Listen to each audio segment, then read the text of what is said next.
Hello, welcome to Requiro. This is part 2 of the 50-page pre-trial motion written by Friedman Agnifilo for Luigi Mangione's case. This is part 2, so I recommend to go watch part 1 so you guys know what I'm on about in this week's video. You don't have to if you don't want to, but I think it'll just give you guys some more context what I'm on about. Do want to apologize, I sound a little bit hoarse. I am recovering from a cold, and you guys probably saw that in my little community tab if you guys follow me on here, or if you guys follow me on any of my social medias, you would have seen that little update. I did attempt to try to record this week's episode last week when I was sick, and I couldn't even handle the intro, so sorry about that, guys. You can see we're in a different scenery than I normally am, in front of my bookshelf. Sadly, my sister also caught my cold, so she's currently home this weekend and she is spinning. And I did attempt to film and stuff when she is spinning, but the spinning wheel she has, it's very loud, adds a very consistent squeak that is very loud, and I did try to record with that in the background. I'll show you guys a little clip.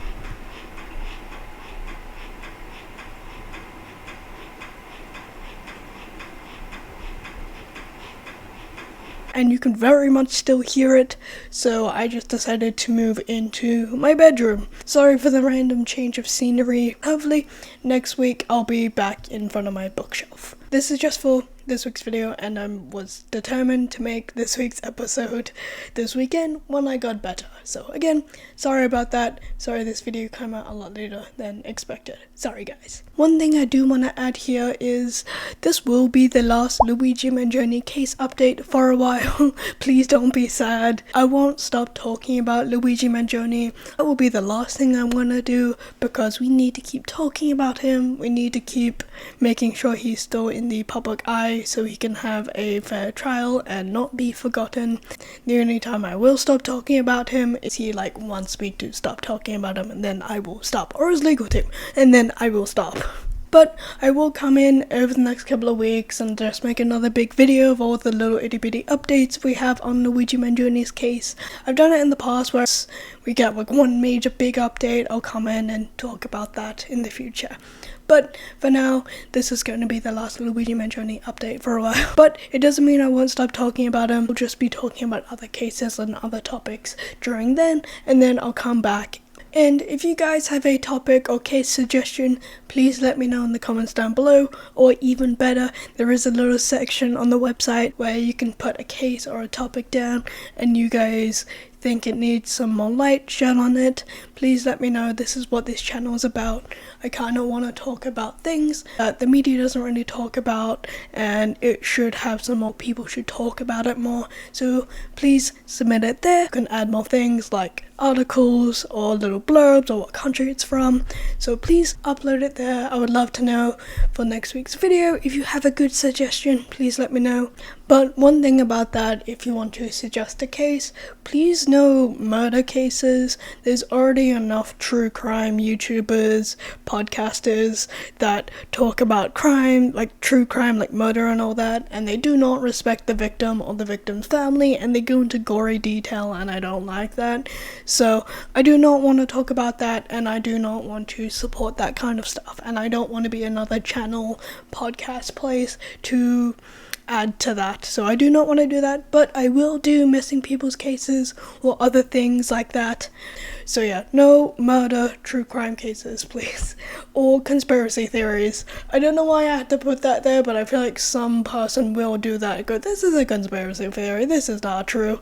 So please don't recommend those things if you have a suggestion. So basically this video will basically be the little notes I wrote down that I found quite interesting, or I kind of want to talk about a lot more that I wasn't able to cover in my last video just because of time. So this will be less about facts and going through legal stuff. This will just be about my little notes and thoughts about things. And at the end of the video, I wasn't able to cover in my last video because of time, because that video is 2 hours long and I feel like this would be another 2 hours, so I feel like that would be like 4 hours long, and I don't think my laptop could handle it. But if you guys aren't really like interested in that and just more liking the facts and all that and less of my little opinion about things, go ahead and click off this video and watch my other stuff, or come back next week when I go talk about other facts or things or cases and all that. So come back next week, I don't mind. And at the end of the video, it will just be me talking about my little opinion about the whole thing. I think one thing I do want to add here is I'm not in the legal system, I'm not in law, I'm not a law student whatsoever. I have a film degree that I studied in the pandemic, so this is very much just my own personal opinion as a everyday normal human being. But I do know things like you're not meant to search people's homes or items without a search warrant. I know basic things like that. Normally I say if there's anything I missed or anything like that, please let me know in the comments down below, and I'll pin it or bring up in my next video. And again, I will always recommend to do your own research, but this is going to be a little bit different of a video because again, it's just me with my notes that I have over the document. I recommend you guys to go read the full 50-page pre-trial motion document, or go watch my last video if you don't have time to read the document. It's literally just an audio video of the document, and make your own opinions about the document and everything going on. So if you guys or agree with me or not agree with me, put it in the comments down below. I would like to know. Or if you guys want to have a little discussion in the comments down below about it, please be nice in the comments down below, be civil to each other. I want it to be a nice little community down there with a good discussion about things, so please don't be mean to anyone, be nice to each other, keep it as a nice civil conversation, okay? You're allowed to disagree with me, you're allowed to disagree with other people, just don't be mean about it, okay? Anyway, let's get into the video. Page 1. So I found this very interesting when I was going through the document, where they did list certain things that they are going to be talking about in court, and some of these things we already knew, literally all the way at the beginning, back in December when Luigi Mangione was first arrested, and there's other things we didn't really know until probably this document came out that I found quite interesting. So the things we already knew about was they wanted to get rid of all the evidence that police found on Luigi Mangione because his Miranda rights weren't read to him, but there's other things that we didn't know from the beginning. They searched Luigi Mangione's backpack and him without a search warrant, and there's also things like Luigi Mangione deserves a fair trial, but the media, Judge whatever her name is, I don't really care, saying things like, oh, he definitely did it, without saying alleged, making Luigi Mangione not have a fair trial because they're not using alleged, making it biased if people are not actually keeping an eye on this case as close as you and I watching this video. The thing we didn't really know from the beginning is basically the district attorney is using non-eyewitnesses as eyewitnesses for Luigi Mangione's case, and we will go into that in more detail later on in the video. So again, I found that quite interesting, and then there's other things that we also kind of also knew in the beginning, as well as want to drop the Pennsylvania case. I need to be careful. Pennsylvania case, they want to drop that because they're basically charging him exactly the same thing but back in New York, and it's basically double jeopardy because he's literally being charged for the exact same thing but in 2 different places. In New York, they kind of want to drop the Pennsylvania charges and basically just have it as 1 trial instead of 2 because of double jeopardy. But we also knew a little bit of that from the beginning, but now this goes in more depth of the reason why and the law behind it. And another thing I want to add here is they did talk about this at the beginning as well. Terrorist charges on Luigi Mangione, they want to drop those as well, but this also goes in more detail of why they want to drop the charges, because they literally could not find any claims in the definition for someone to have terrorist charges put on them. Page 5. So this will be in 2 little bits. So the first bit we're going to be talking about the reason why they want to get rid of the Pennsylvania case and they want to do the case in New York first. with the death penalty and the reason why they want to do that first, and then the next part will be police already made up his mind when they arrested Luigi Mangione without actually any official evidence. So that'll be like the second part of this page. So basically on page 5 they talk about in depth in discussion of this is double jeopardy and things that will happen in the Pennsylvania case that would probably affect things in the New York case with the death penalty. Now, they want to get rid of the Pennsylvania case because, again, double jeopardy and things will happen in that trial that will probably affect things in his New York trial. And also, like, double jeopardy basically means he can't be charged for the exact same thing twice in 2 different states. This is the definition of what double jeopardy means. If you guys don't know, I'll put it up on screen for you guys. Double jeopardy is a procedural defense that prevents an accused person from being tried again on the same charges following an acquittal or conviction, and in rare cases prosecutorial and/or judge misconduct in the same jurisdiction. And it's basically another thing against his rights. I found it very interesting, like it's like 3rd time Luigi Mangione's rights has been violated.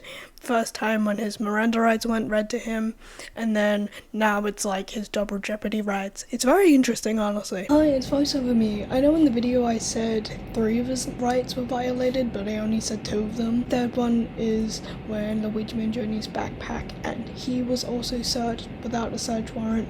That was his 3rd right that was violated. So now we are moving on to like the second part of page 5 that I found very interesting, and basically the police officer who arrested Luigi Mangione, he already made his mind up. Luigi was the assassin who allegedly killed Brian Thompson even before he even got any evidence or asked any questions, literally just because of photos. And I can't remember the word, what's it called? It's called like something bias. So when you've already made a decision on something and you've already like have tunnel vision what it is.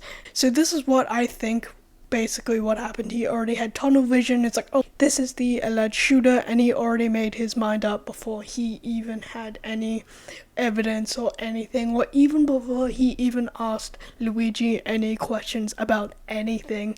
Like seriously, like there's like bias right there, like literally just on photos. Made me so annoyed. Reading that in the actual document, it is very much very unfair where someone is going in with already bias before they even ask anything, where they've already made their mind up. Oh, you're the guy who've done it, even before they have any evidence put against him. And anything Luigi Mangione said would have not changed his mind when they arrested Luigi Mangione, because he was already certain he found the right guy just by looking at photos. And we've seen the photos that the police released to the public, but literally that's just on photos. Like there's like other people that look similar to Luigi just by wearing that face mask. Anyway, very frustrating stuff and very unfair bias. Talking about bias, but I do recommend the channel Midlife Crisis. He does talk about bias in the medical industry. He is an actual licensed doctor. He doesn't post that much because he's busy being a doctor, so I respect him a lot more for that. A video I recommend. Hi, it's voiceover me. I totally forgot to say the name of the video when I was recording this. So there's actually 2 different types of videos. He talks about medical bias, and the first one is how medical research gets it wrong, medical bias part 1, and then he has another video called Why Do Doctors Make Mistakes, medical bias part 2. I found it very interesting, and it talks about different types of biases that doctors and people in general will already have against things. So I do recommend to watch that, and I found it very interesting. This video is a couple of years old, but I do find it very, very interesting, and I do recommend you guys to go watch it. So I'll put it up in the description down below, or I'll put up on the little card thing up here for you guys. Page 6. So basically in this part of the document, it basically explains in detail. So Karen Audiophile, she wants to get rid of all the charges and evidence thrown out against Luigi Mangione, and reading through the document, you can very much tell the reason why, because a lot of things sketchy was going on with, like, his backpack being searched without a search warrant, and also, like, Luigi Mangione was being held captive before his Miranda rights was read to him, and he had, like, no way of getting out from the McDonald's. So there's a lot of things going on that totally makes sense why the charges and everything should be thrown out on Luigi Mangione's case. Oh yeah, fun fact about all these drawings, I did do these in the pandemic on my art channel when I was bored and had too much time. And I liked still doing art, and it didn't make me feel burnt out.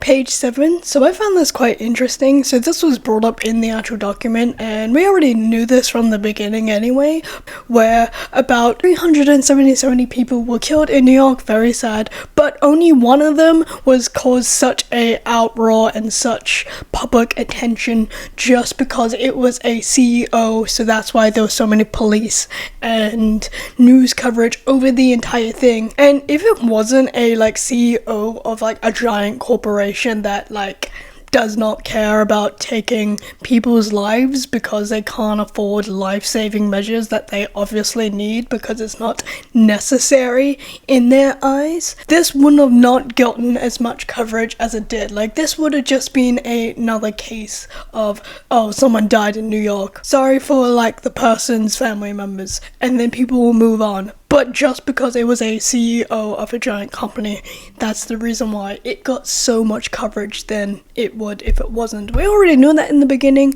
but I did find that quite interesting. It was brought up in the document as well. So further along the page, on page 7, Karen Audiophile does go into more detail of the reasons why she wants everything on Luigi Mangione's case thrown out. The first one was, like, Luigi Mangione was literally being held for, like, 17 minutes without his Miranda rights read to him and his backpack, and he was also searched without a search warrant, and everything in that entire time should be thrown out because of Luigi Mangione's rights. And we will go into more detail of how that will become later on in the video when we get to those pages. Page 9. So this I found absolutely fascinating, and you can see as more and more as we go on, we can see how much the actual police made up and told people about things that are obviously not true just because, I don't know, maybe they want a job promotion, maybe they want to look good, maybe they want to stir outcry. I don't know. I should probably say alleged. Face it, looking at the evidence, it doesn't look like it. But this I found very fascinating.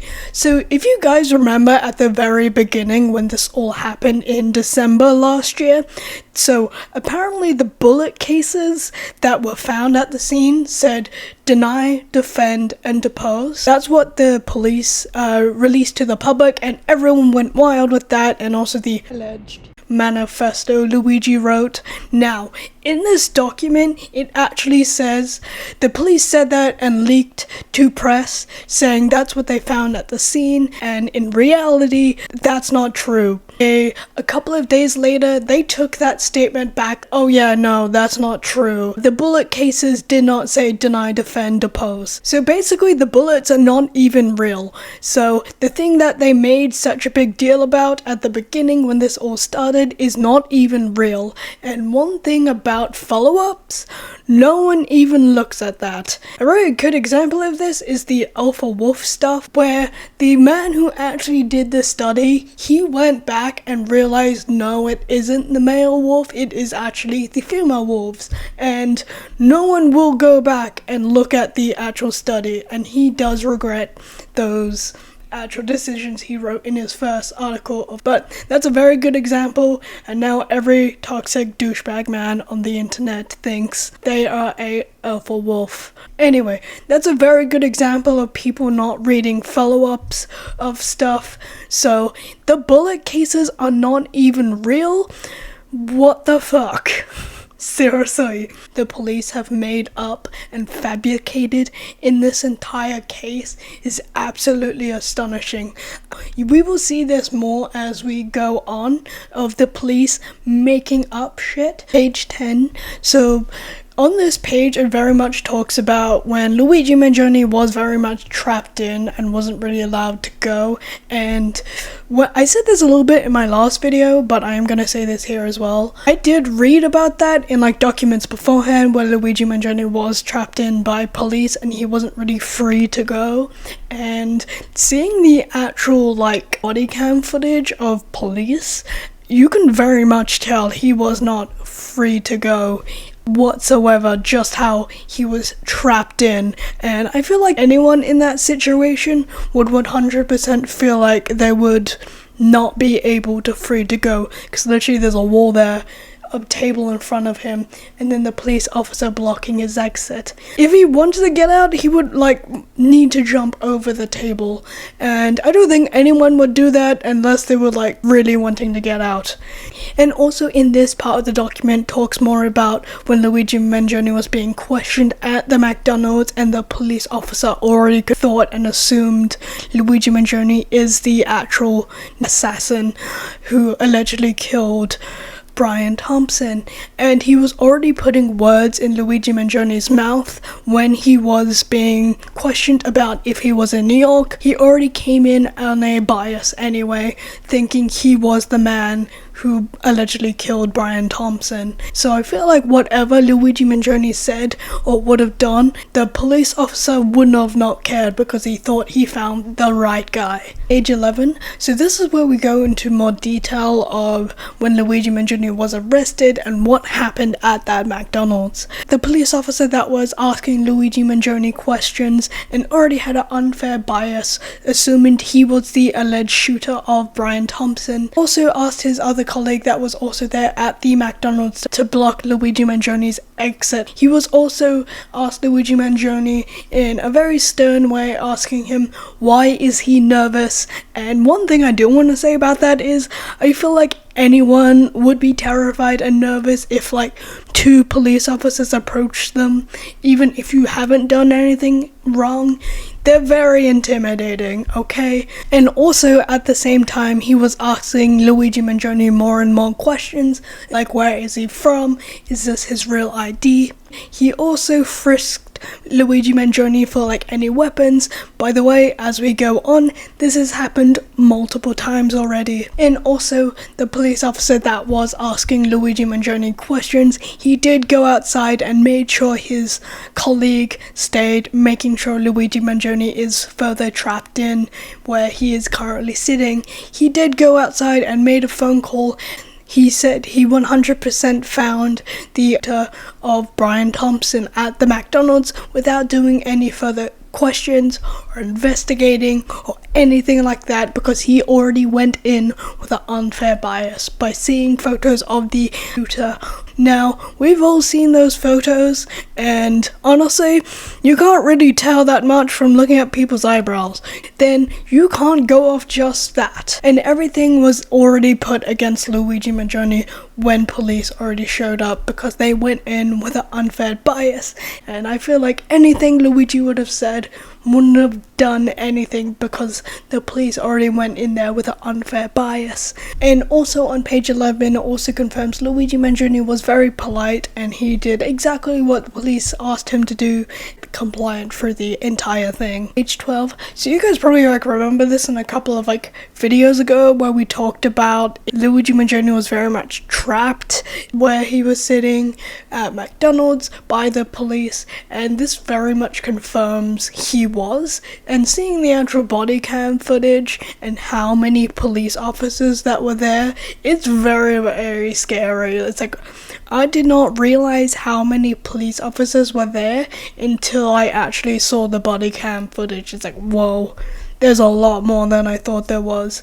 And this very much confirms Luigi Mangione was not confirmed to go. And the only exit Luigi Mangione would have had is literally like jumping over the table, and I don't think he would have done that unless he had something to hide, you know? So basically, this is also when they took Luigi Mangione's backpack and moved it very far away from him, and this is when they also searched and arrested Luigi Mangione. This is also when they searched his backpack illegally as well, by the way. Page 13. At this point in the document, about 8 officers were in the actual McDonald's, and I'll put the picture up on screen for you guys of like how many that is.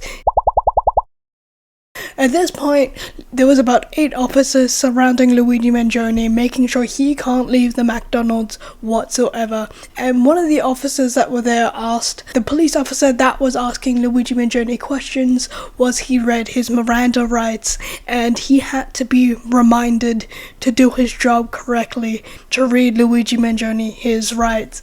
And the police officer answered, no, he had not read Luigi Mangione his Miranda rights yet, and the police officer who asked him that advised him to read Luigi Mangione his rights. Then the police officer carried on asking Luigi Mangione questions. Then the police officer a couple of minutes later was also had to be reminded again to read Luigi Mangione his Miranda rights by law.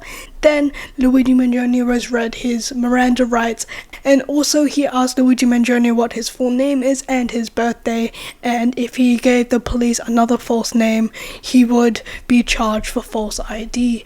Then Luigi Mangione applied with the police officers and gave him his full name and birthday. I also feel like at this point, I think the only thing Luigi Mangione would allegedly get in trouble for is like literally having a false ID, and you would literally just be in like jail for like 6 months for that. That's not really that big of a deal, allegedly, if the false ID is real. You can see there's been a lot of sketchy stuff as we go through the document that I found very interesting, and like reading through the entire document, I was going, like, I'm tuning down my swearing and my notes in this video, or I feel like this video would be taken down.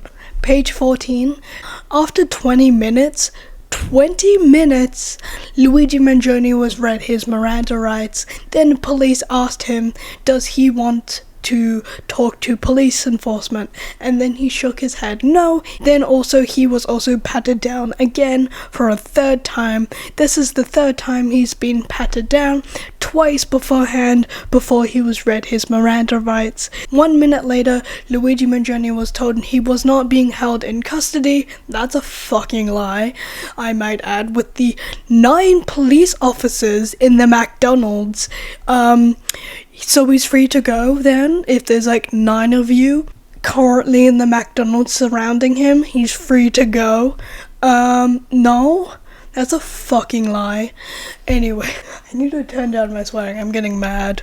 The police have like fucked up so hard, like we're not even into the hardcore parts of the documents, but you can see how much the police have messed up, and by literally not reading Luigi Mangione his rights and questioning him for like a solid 20 minutes, and they were already 100% certain they found the right guy. Okay, so I am very tired right now. I know I'm only up to page 15 in my documents. I'm still recovering from a cold, so if I was not sick, I think I would have gone through this super fast, but I'm still recovering from a cold, and I am very tired, and my brain is very much like, you're done with everything today.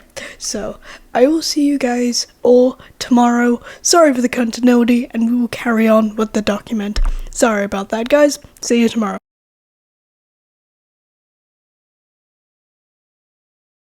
Sorry for the continuity error. I did get really tired yesterday filming the first part of the video and decided to take the rest of the evening off doing other things, and now back here we are again. Hopefully I can finish the rest of the video today. We'll see. I also think the light I use is giving me a migraine, because that happened like yesterday. If I didn't have a cold, I feel like I would have knocked it right out of the park. Anyway, let's get back into the notes. Page 15. So again, I'm gonna like break this up into like the first part and the second part, because there's a lot to cover in this part of the video. So basically this is when we get the photos. Basically we saw this in the last couple of documents. It was brought up how many police officers in the actual McDonald's surrounding Luigi Mangione, trapping him in, and this is where it's showing how many there actually are. Like, there's a lot of police officers trapping Luigi Mangione. It's like very scary. And the police officer that was interrogating Luigi Mangione, he went outside with another officer and he covered and turned off his body cam for at least 20 seconds. So there's 20 seconds of that conversation we do not know of whatsoever. And we all know what that means. When police officers turn off their body cams, they just want to do something illegal and not get caught. Like, those cameras are there for our protection and their protection. But we do not know what that conversation was for 20 seconds, and that is very suspicious and scary stuff. We will see this again later on when we go through the document, but it's very sketchy stuff. And also at the same time, Luigi was put in handcuffs and also frisked down again. This is his 4th time being frisked down, and they also searched his pockets as well. I found that quite interesting. We haven't heard that in like any of the other documents where he was also physically searched as well. I'm glad they have that there. I found that very interesting. And also at the same time when Luigi was being frisked and also handcuffed, his backpack that was taken away from him 17 minutes prior was also being searched without a search warrant by a female police officer and also another officer as well. In the document it says several, but we'll say 2 for now because there's one major one we need to talk about.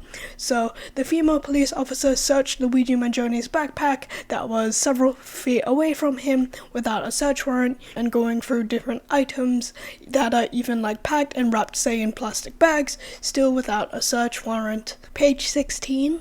So after Luigi Mangione was removed from the McDonald's, they still thoroughly searched through Luigi Mangione's backpack. That, I might add, still without a search warrant. Now, the female police officer, she was searching through Luigi Mangione's backpack without a search warrant. That, I might add, once she found a gun magazine, allegedly, she realized she made a ginormous mistake and started putting everything back into the backpack, and she lied saying there was a bomb in the backpack, and that's why she was searching through Luigi Mangione's backpack without a search warrant. She did that to cover her own mistakes, and that was later confirmed as a lie by one of the other police officers, saying if there was a bomb in the backpack, they would have had to evacuate the McDonald's and done a lot of different procedures beforehand.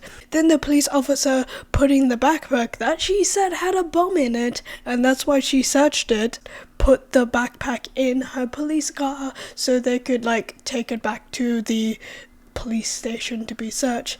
Now, another police officer basically asked her, saying, why did you search his backpack without a search warrant? And she basically lied to cover her own back, saying she was searching for a bomb because she realized she messed up. We've been seeing this from the beginning. Literally, the police have been fucking up so hard in this case. Literally just forget to reading Miranda rights, searching people's things without a search warrant because they think they've caught the right guy in a week after the major big outcry of Brian Thompson's murder. What the fuck? I'm looking at my notes for page 17, and I have a note here. You need to turn down screaming what the fuck. I was yelling a lot when I was reading this document. I am turning it down a little bit for this. So page 17, the female police officer who was searching Luigi Mangione's backpack without a search warrant, she had to be reminded by another officer she had to have a search warrant to look through Luigi Mangione's backpack, and if there was a bomb in the backpack, they would have had to evacuate and get the bomb squad in the actual McDonald's. That would have taken a lot more time than literally her telling the truth. Make it make sense. Why the fuck did she lie? The reason why she did that is literally because she didn't want to get in big trouble. So now she put the backpack in the back of her police car, and for 11 minutes when she was driving back to the police station with the backpack, her body cam was turned off for 11 minutes. We do not know what happened in that time. What happened to the backpack? Did she tamper with it? Did she not tamper with it? Again, like we said earlier, We all know what it means when police turn off their body cams. For 11 minutes, she had her body cam turned off. Let me say that again.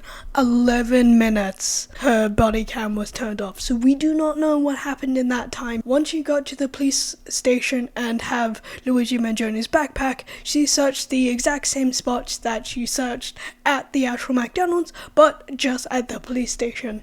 Like, she was looking for something, and magically a handgun appeared in Luigi Mangione's backpack.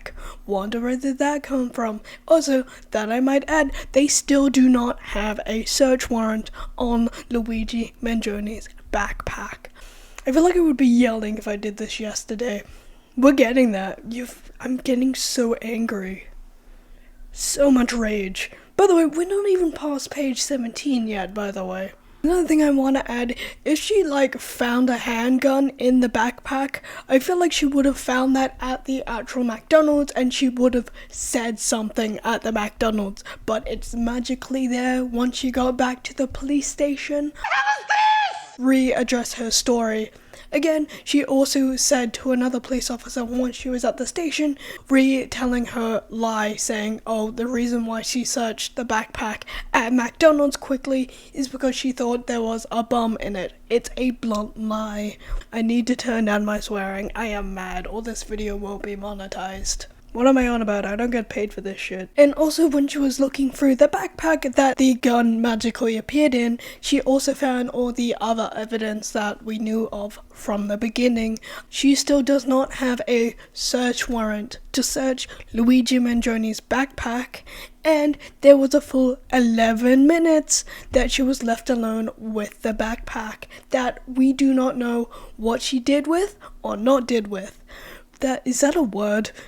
Probably not. I'm gonna leave it in. About 7 hours later, after Luigi Mangione's backpack was taken off him and searched about 7 times without a search warrant, that I might add, I'm gonna keep saying that, they finally got a search warrant to search Luigi Mangione's backpack. We do not know what they put in his backpack or not put in his backpack because, again, they searched his backpack 7 times without a search warrant.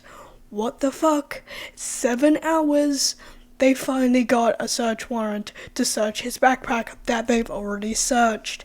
Now, I personally feel like they 100% should throw out all the evidence and what allegedly found in Luigi Mangione's backpack, because again, it was literally found without a search warrant and not legally. And also, later on that evening, Luigi Mangione was also arrested officially. Page 19. So basically, before Luigi Mangione had his first court hearing around 2 p.m, he was brought in by the FBI, and on those same charges he was put on in Pennsylvania, he was charged again in New York, but with terrorist charges, stalking charges, and murder with a firearm, and also a firearms offense. By the way, this is at 2 p.m. before his actual first court hearing.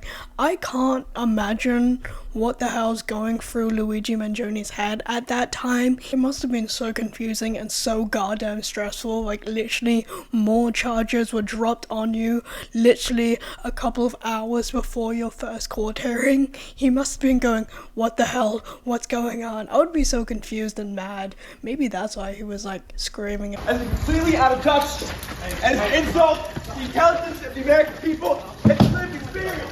And also on the same page, the district attorney handed over 1 terabyte of footage, and they still haven't given over more that they have still to Luigi Mangione's legal team still as reading this document. Why do they have so much, and why are they not handing it over to his legal team? What do they have to hide? It's like pulling teeth. It is mentioned in this document and all the other documents that we've looked at in the past where they are like slowly handing over things and like taking their sweet ass time going, oh, we'll get there, we'll get to it. Why are you taking so long? Like, Page 21. So this basically further confirms the police officer, he went in with an unfair bias, thinking he 100% caught the right guy by literally asking Luigi Mangione if he was in New York. Like, there was no other reason for him to ask why Luigi was in New York, in Pennsylvania. Why? That made no sense unless they thought he was the alleged shooter of Brian Thompson. Again, unfair bias, and he was aiming for an answer to incriminate Luigi Mangione, wanting to arrest Luigi Mangione just because he thought he found the right guy off the bat. Page 23. So basically the police that searched and arrested Luigi Mangione, they basically just broke the Fourth Amendment law to basically protect people like you and me and everyday citizens from police doing things like this. But basically they broke a law searching Luigi Mangione's backpack, but honestly it's police. Is that gonna stop them? No, allegedly. But it's meant to be there to protect people from the police doing shit like this. Page 27. So I found this very interesting on this page. Basically, arrested Luigi Mangione. It is an unlawful arrest. So basically, they shouldn't have done it. They're not allowed to do it. I found it very, very interesting, and basically everything should be thrown out because of that reason and everything that has happened in that time frame at the McDonald's. Page 28. So basically, this goes in more detail of literally they illegally searched Luigi Mangione's backpack. It's literally a law in Pennsylvania. Police are not allowed to do that by law, even if they have a reason why they did it. Literally, they're not allowed to do that. And basically, this goes in further detail of, Luigi Mangione did not have his backpack on him for them to search, and also search his jacket. And the reason why they claimed they searched Luigi Mangione's jacket is because they were afraid he had a weapon in his pockets. Now, one thing I do want to add is he was peacefully eating his food at McDonald's. He did not look like whatsoever having a weapon. He was just chilling, eating food. Very unlawfully for them to search his jacket without, again, a search warrant. Again, they didn't have through this entire thing. And also looking at the actual photos we got from body cams, Luigi Mangione was very calm, he was very relaxed. Oh, well, he wasn't relaxed, I felt like he would be scared as hell, I would be. But he was very cooperative and very polite with police. Another police officer also said Luigi Mangione was very polite, so they would have had no reason to have fear he would have a weapon. They basically searched him for no reason. But if he did show signs of say he was violent, that would have been an actual reason why they would have searched his backpack or himself, because of that, the assumption he would be a threat. But looking at the actual body cam photos we got, and statement from another police officer, he was very calm and relaxed and cooperated and being very polite with police. So they would have had no reason to actually do that and assumed he had a weapon. Page 29. So basically, police officer that frisked down Luigi Mangione the first time, they would have found a weapon when they did that the first time around. So the reason why they searched his jacket and said it was a weapon, they would have found out already when they frisked him the first time. That I might add, or maybe the third or fourth time or second time they frisked him down, they would have found a weapon. They would have found something already once they did that 4 times. So they had literally no reason to actually search him and take his jacket away from him because they thought he had a weapon. And also another thing I want to add here that I found quite interesting in this part of the document, literally they said the shooting happened 5 days prior, and if Luigi actually did kill Brian Thompson, why would he still have the weapon 5 days later, and why would they be fearful of him 5 days later? something to chew on. Page 31. So basically this part of the document is basically explaining, saying the only actual legal way they would be able to search Luigi Mangioni's backpack without a search warrant is called a inventory search. Basically that means they go through someone's bag and they just write down every single piece of item down. But they do not do that in this case. They basically just use that as a excuse to basically just rummage and search Luigi Mangioni's backpack and look for evidence. And basically they don't actually have a valid reason why they searched Luigi Mangioni's backpack. Page 32. So basically I found this bit very, very fascinating. So basically all the evidence they found in Luigi Mangioni's backpack, the police and prosecutors are going to use that evidence to use against Luigi Mangione. But all that evidence they found illegally, the stuff from him and everything he said, before his Miranda rights were told to him. His backpack was searched 7 times without a search warrant. Once they did get the search warrant, his backpack was already searched 7 times beforehand. So all that evidence they found was very unlawful, and they can't use that in court. Page 33. So basically this part of the document is just basically explaining all the evidence and everything they got from Luigi Mangione when he was being searched and detained, and his backpack was being searched without a search warrant. All that should be thrown out, because all of that evidence and everything they got on Luigi Mangione was literally illegally contained by police. So it just goes into more detail of more legal talk explaining why. Page 34. So this bit I found quite interesting, because we have not seen anything like this in anything in over the last couple of videos when I've been talking about Luigi Mangione and looking at all the actual court documents and stuff. We haven't really seen anything like this of the non-witness testimony. So basically the prosecutor can't use any of the non-witnesses that they are going to use to prosecute Luigi Mangione, because basically they don't actually know him personally and they've only seen footage of him on security cameras. And the detective who was working on Luigi Mangione's missing person case in San Francisco, he recognized Luigi Mangione from the photos that were released by the press and also police once Luigi Mangione was officially arrested, from his actual Instagram. And all those cases of the witnesses only knowing Luigi Mangione from the actual footage from security cameras and looking at Luigi Mangione's Instagram cannot be used in court. I found this bit very interesting, because we haven't really seen anything like that in any of the actual documents that we've been reading. Page 37. So basically this is about Luigi Mangione's 2 terrorist charges that they placed on Luigi Mangione. The district attorneys basically, they bluntly ignored the things that count someone to have 2 charges of terrorism placed on them. Imagine there's a list, tick off a certain amount of boxes to basically put those charges on someone. They bluntly ignored all those things to place those terrorist charges on Luigi Mangione. So basically they're just slapping those terrorist charges because of they want to, because of, I'm assuming, how big this case has been. They want to paint Luigi Mangione as bad as a person as they think he is, because they killed one of the big major people who probably gives them nice shiny paychecks every week. Allegedly, my opinion. Please don't sue me. Page 42.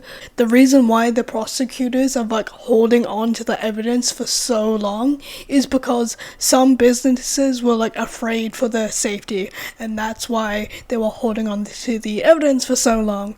Literally, that's not the case. I felt like they just didn't want to hand over evidence because I felt like they didn't have evidence to handover.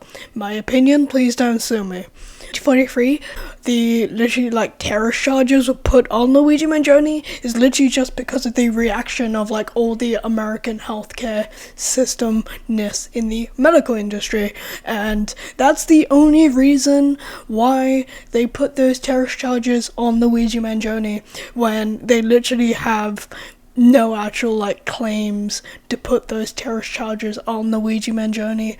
Like the alleged writing from Luigi Mangione, in the actual writing itself, it does not mention anyone else in the United Healthcare manosphere. I don't fucking know. I don't live in America. It's a dumpster fire. I'm a little bit afraid for everyone over there. I'm sorry for every woman who lives there and every other person who is a good human being who lives there. I'm sorry.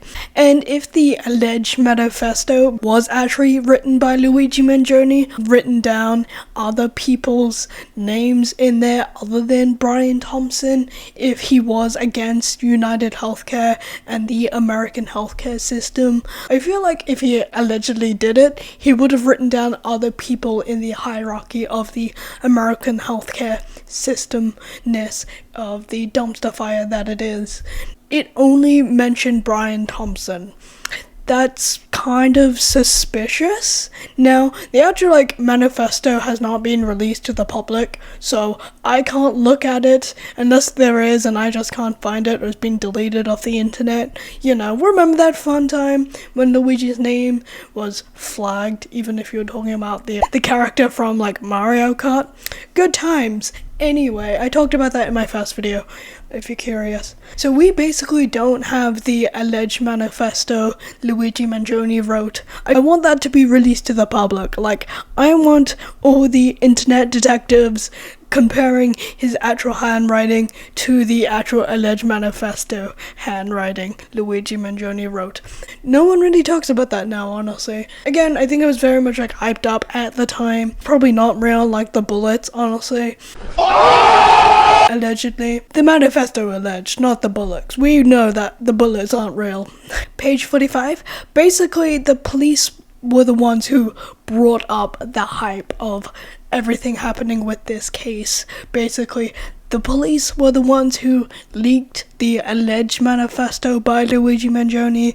The police were the ones who leaked the words that were inscribed on the bullet casings on the crime scene that we know now do not exist, and they were the ones who invoked fear and brought up more hype, and also what the mayor of New York said, and also the judge who wants to put the death penalty on Luigi Mangione, and they were the ones who made it more hyped, brought it more into the people's eyes, spreading misinformation about this entire thing, making it blow up much bigger than it actually would be if the police have not leaked those things.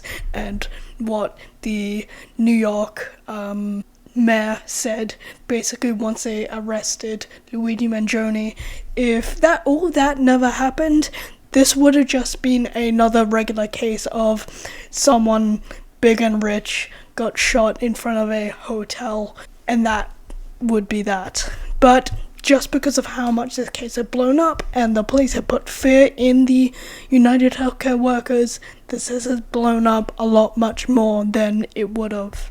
Hi, it's voiceover me. I'm not sure if I made this clear.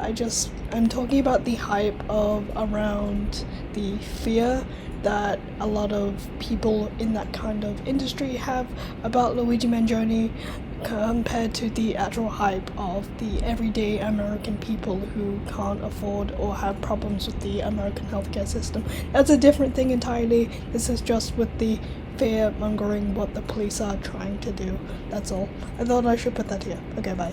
Page 46. So this was explained a little bit beforehand on page 45, but it's easily explained easier on this bit. So basically, Luigi Mangione is being charged for the exact same thing in two different places. He's been charged for the exact same thing in Pennsylvania and also New York, and that violates Luigi Mangione's rights. This is the second time we're hearing Luigi Mangione's rights have been violated.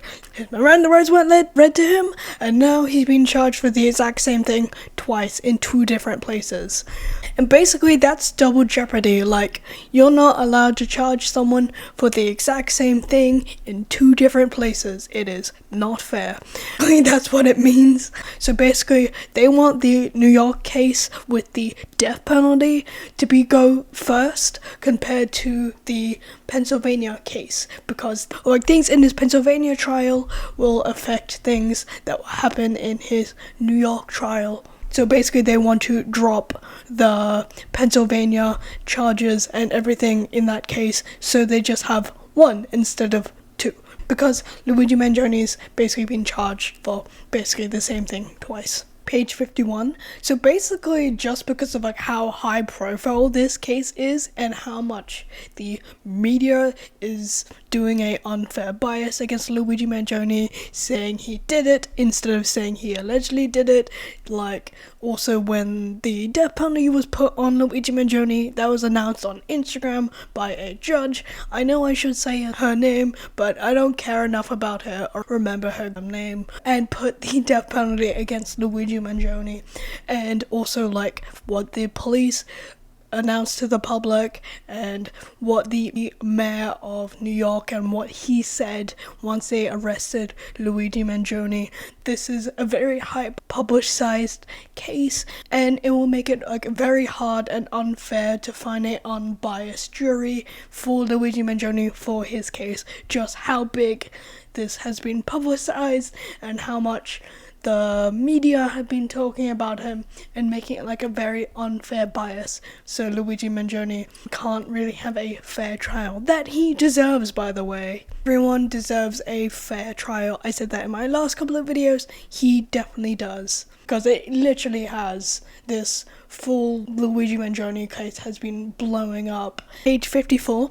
This basically talks about the death penalty charges put on Luigi. It is done way too quickly in legal terms, like how they actually place and decide the death penalty on someone. It takes up to like a year or more, because they interview friends, they interview family members, they interview teachers, neighbors, and there's so many different hoops they need to go through to place the death penalty on someone in the United States. I'm not sure in like other countries, but the death penalty was put on Luigi Mangione way too quickly, and none of these hoops were done for it. Death penalty put on Luigi Mangione, in my personal opinion, was very much a publicity stunt, and we also heard that from Friedman Agnifilo when that was firstly announced by the judge what's-her-face. Come back on those charges put on Luigi Mangione, announced on Instagram. I will put it up on screen again, because, oh my god,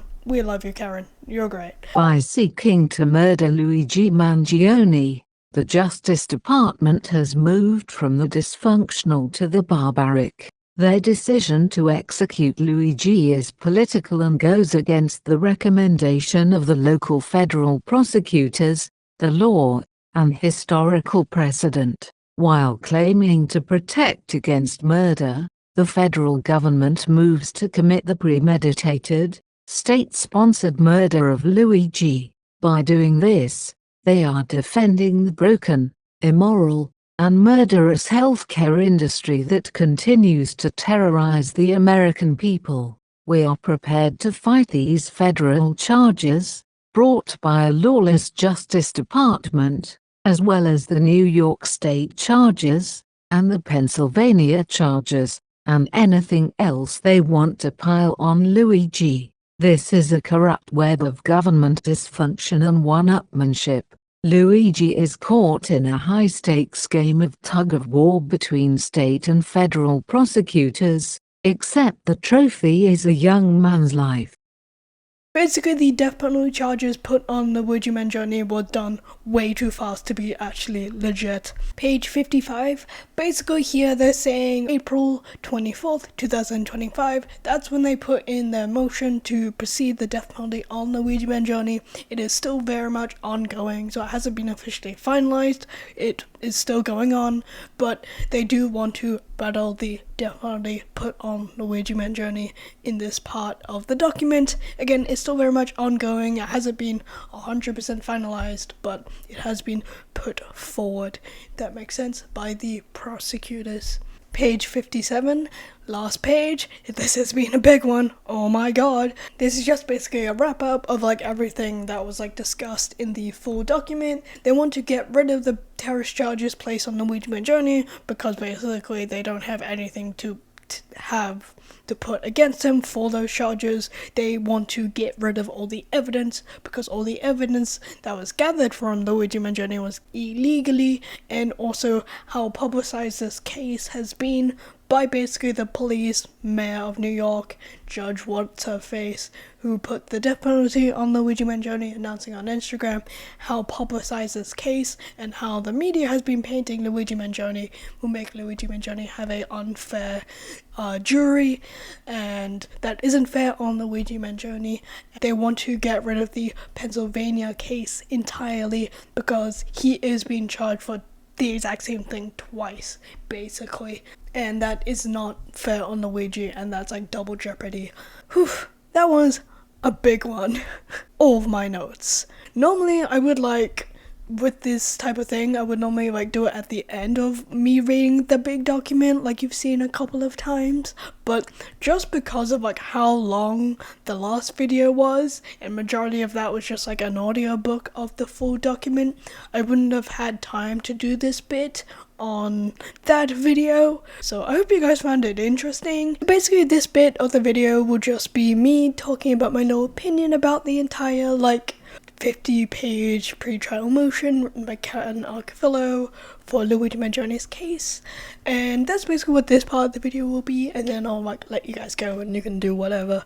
Honestly, I found it a very interesting to read. I've never read a pre-trial motion before, reading all the legal terms and all that jazz. I really liked a lot of the examples they used, has happened before in the past, different cases, and I found it very interesting to read. Say Luigi Mangione was charged for the exact same crime in 2 different states, and then they use different court appearances of different cases. The exact same thing has happened to the exact same thing has happened before in the past, and I found that very interesting. I don't know why, I really like this kind of stuff.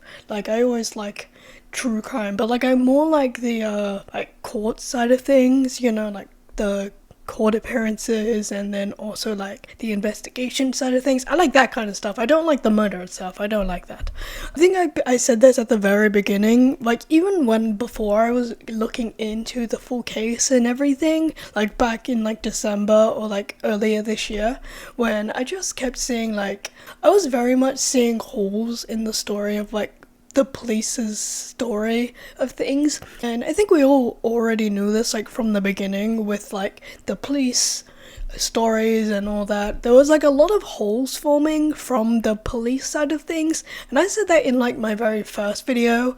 Reading this document was very much confirming literally all the holes that the police and the media of forming in Luigi Mangione's story, and it's very interesting, honestly, reading the document and seeing how much the police have fucked up. Literally, there's so many things they've done wrong, and even the things on the actual bullet cases that were found at the scene, deny, defend, pose on the bullets, and then everyone ran with that, and in reality that's not even real. They just lied about the bullets to bring more fear, and also them not reading Luigi Mangione's rights. We knew that from the beginning, but then there's more things that kept going of how much the police have messed up, how the prosecutors have messed up. They listened to Luigi Mangione's call. You saw that in my last couple of videos where I talked about that, where they listened into Luigi Mangione's calls.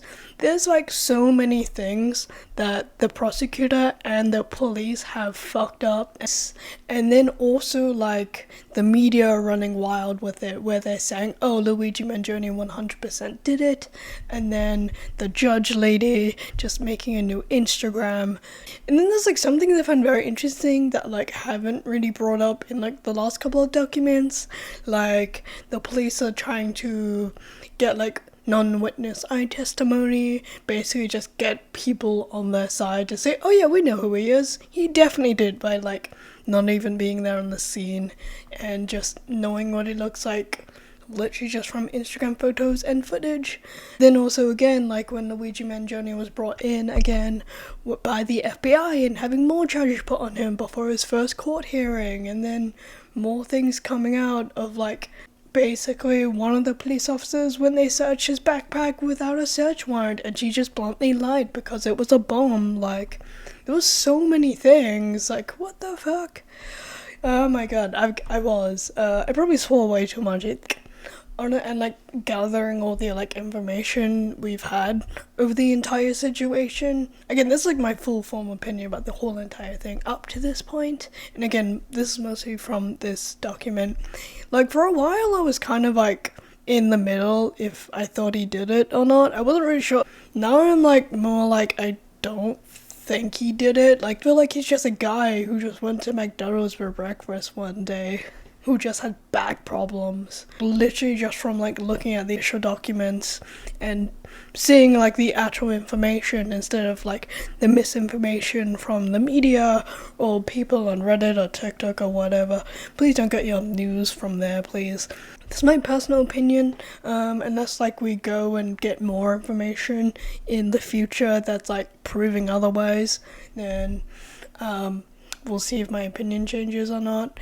When like reading the bit where he literally had more charges put on him, like literally a couple of hours before his first court hearing by the FBI, it's like, imagine how fucking stressed and confused he would have been. Like, oh my god, like, it's like very interesting reading the entire thing and how much like injustice there is for Luigi Mangione. Like, seriously, like there is so much media attention towards him about this entire thing, and it's very interesting, honestly. So I think that's it for now with my own personal opinion about things. So this will be my last update on Luigi Mangione's case for a while. I found the document very interesting, a very good read. There's a lot to go through, but I think it's like necessary to go through all these documents and put them out for you guys so you guys can also have a non-biased opinion and just getting the facts straight about what's going on with Luigi Mangione's case. So I just want to put it all into like one place for you guys. It's very hard to find if you're not looking for it. I won't stop talking about Luigi Mangione, like I said in the video. We need to keep his case alive. We need to not forget about him. Luigi Mangione deserves a fair case like everyone else. So yeah, if you guys have any case suggestions, I am losing my voice. Any topics you would like me to talk about that you think the media doesn't really talk about, or light doesn't really get shined on it, but people should talk about it more, please let me know. That's basically what this channel is about.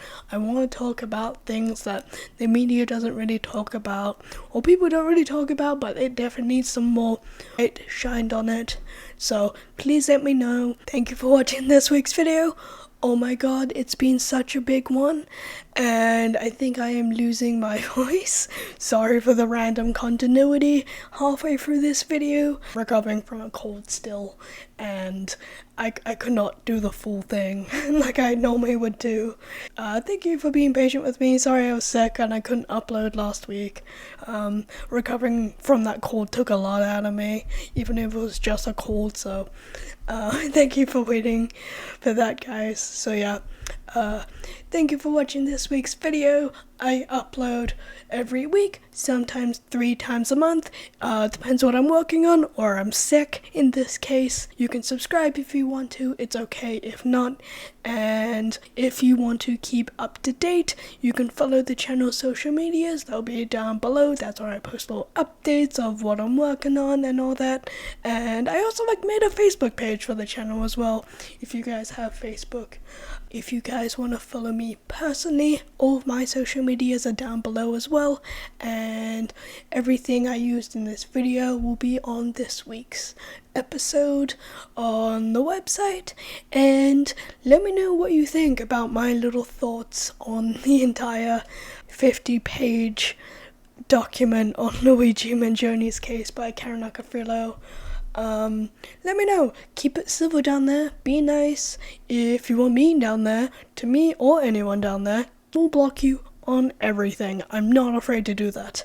So, and I'm not up to that point where I can, have guidelines to my things. So, be nice down there, okay? I want it to be a good little community with discussions and conversations. That's what I want, okay? See you guys in my next video. Bye!